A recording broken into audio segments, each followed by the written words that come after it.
Thank you, Mr. President. Distinguished ministers, colleagues, Secretary General, how many times has this Council met to discuss ways to advance the release of our hostages held in Gaza? How many times? Not even once. How many condemnations has this Council issued against Hamas or for their heinous October 7th massacre? Zero. Zero.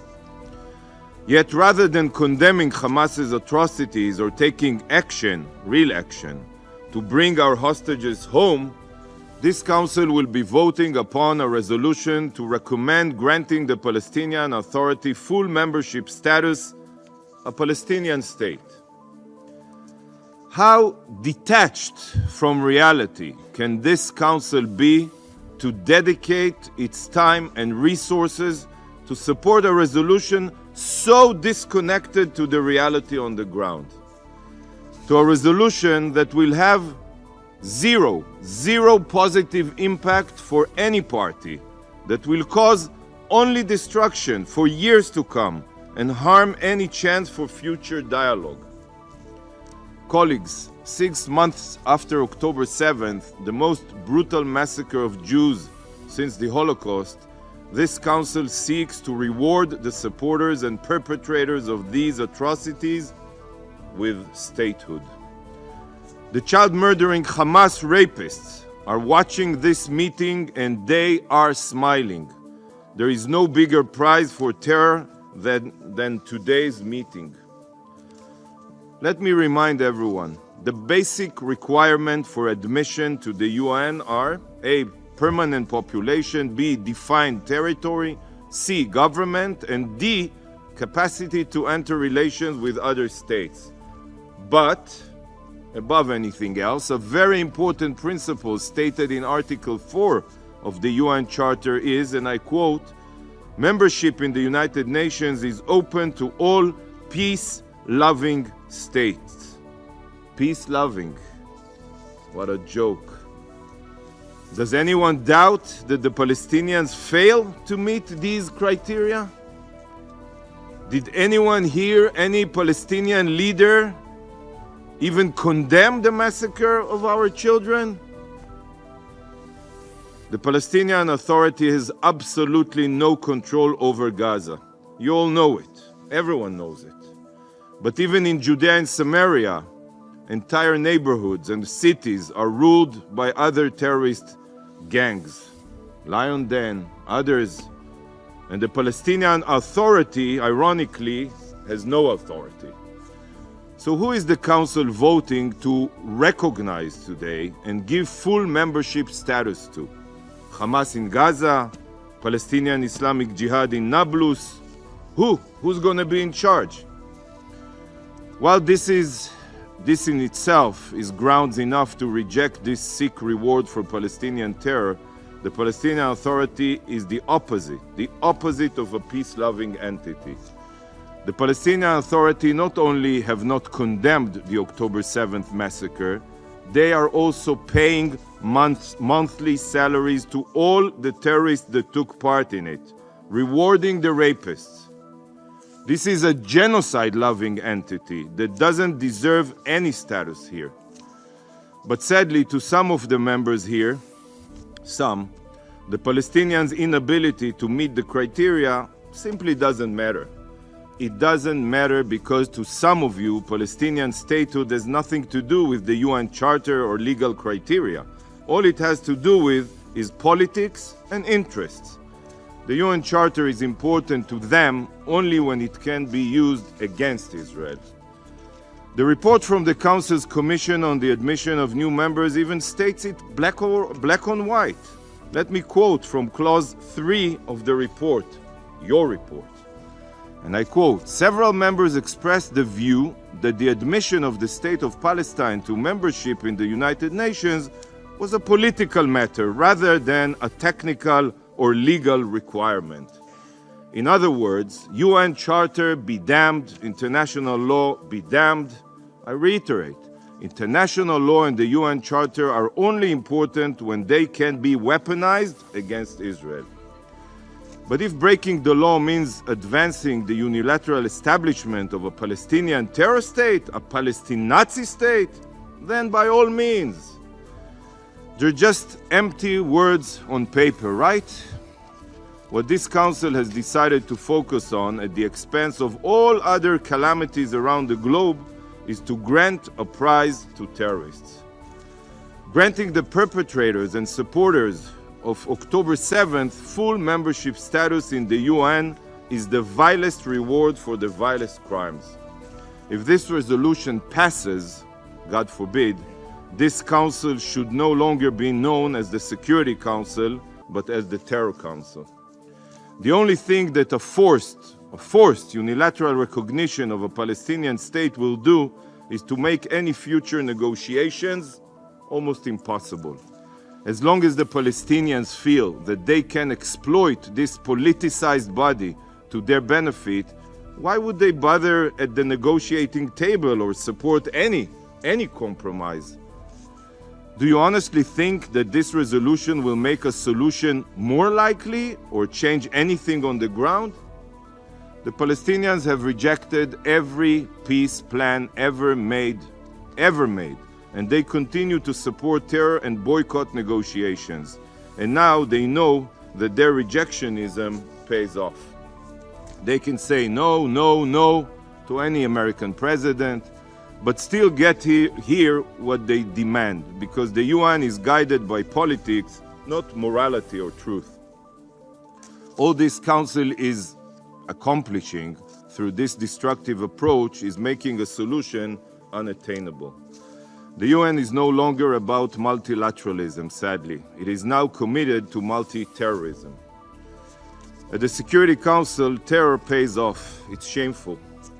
I have always called out the political rot within the UN, that sadly nothing here is based on truth and justice, but toxic politicization. And today the mask has finally fallen. The Council has exposed itself. Please do not give in to politics. Do not support this dangerous resolution. How can you support a resolution that is so destructive and immoral at the worst possible moment?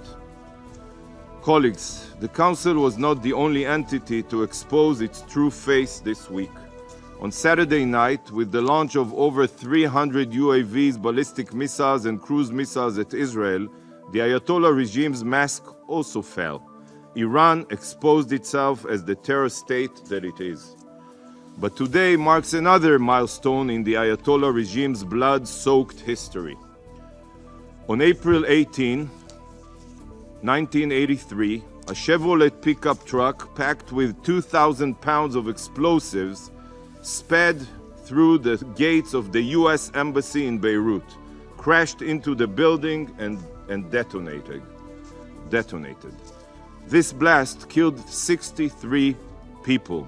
We're talking a lot about embassies, the importance of embassies. And Hezbollah claimed responsibility. And today, April 18, 2024, exactly 41 years later, this council, the Security Council, will be addressed by an arch-terrorist whose regime funds, arms, trains, and directs Hezbollah.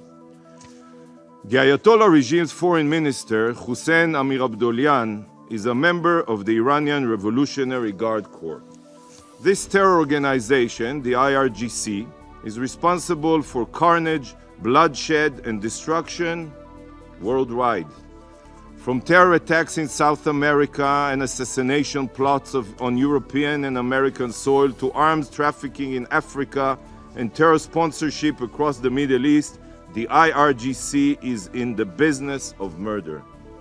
The IRGC is a designated terrorist organization, not only in Israel, not only in the United States, in Bahrain and Saudi Arabia. Both I and my Arab and American colleagues agree that the man who will address this council later today is a terrorist. And his presence here on today of all days is further proof of how the UN has become a haven for dictatorships and terror regimes to whitewash their crimes. Colleagues, it is Iran that ensured Hamas was able to orchestrate the October 7th massacre. It is the Ayatollah regime in Tehran that has provided weaponry to Hezbollah to rain down missiles on Israeli towns and cities. It is the Ayatollah regime in Tehran that has equipped the Houthis with cruise missiles to fire at merchant vessels. And it is the Ayatollah regime that launched an unprecedented attack at Israel, a fellow UN member state, less than a week ago. Yet, instead of designating the IRGC as a terror organization and sanctioning Iran's evil regime, the Security Council opens its doors for Iran's foreign minister, for terrorists. Can you not see what is going on here? Terror Minister Abdollahian is not here to express sorrow for his regime's brazen attack and tell this council that the Islamic Republic has changed its ways. He is here to make a mockery of you. He is here to show you all, in your suits and with your diplomatic niceties, that his country can launch an attack on another member state on Saturday, and then he can come here on Thursday to lecture you all on human rights and international law. Minister Abdollahian's presence here today is making this institution a joke. Sadly, it is clear to every dictator and terror state that the UN has lost every ounce of justice, and it is now a blob of politicized plasticine that can be molded however the tyrants choose. And the Council plays along with this destructive charade. Colleagues, if you still believe that this body holds any relevance, then I ask you, I even beg you, what action has been taken by the Council against Iran for its attack against Israel this week?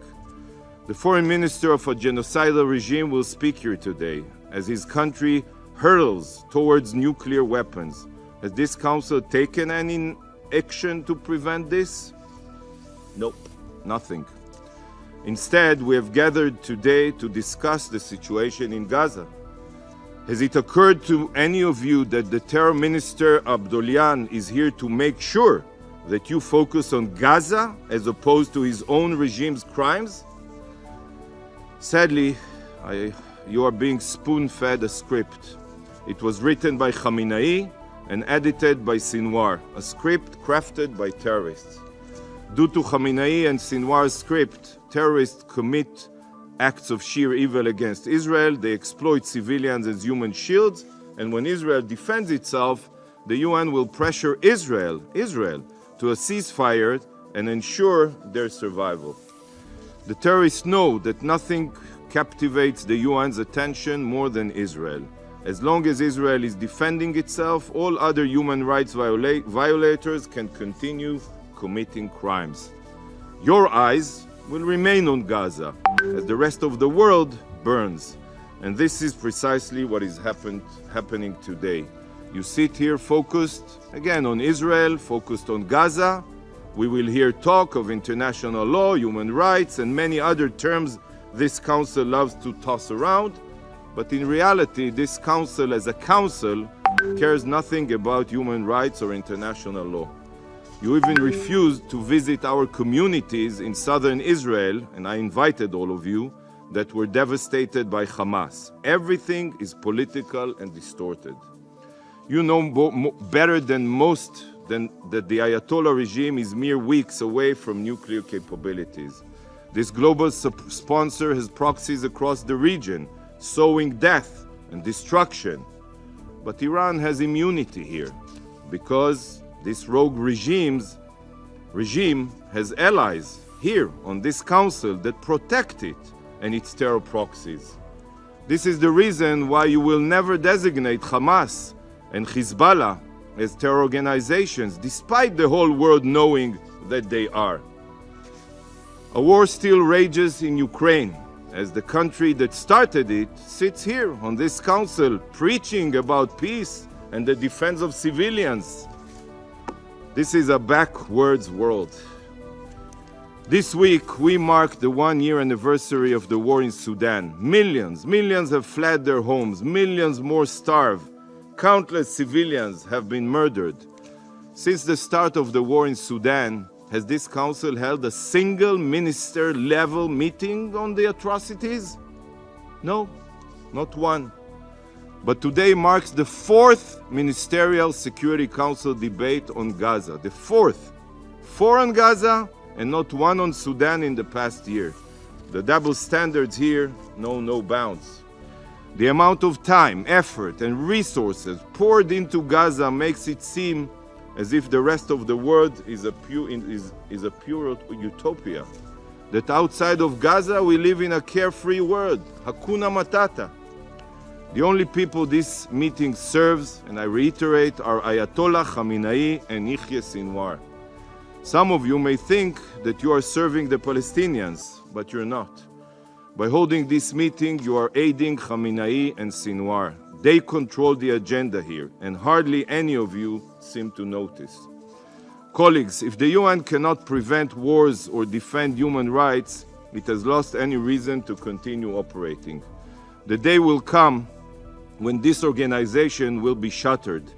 The UN, as we know it, will cease to exist, and in its place will stand a body that truly cares about human rights, that truly fights to promote peace, that is capable of putting politics aside for the sake of justice, morality, and humanity.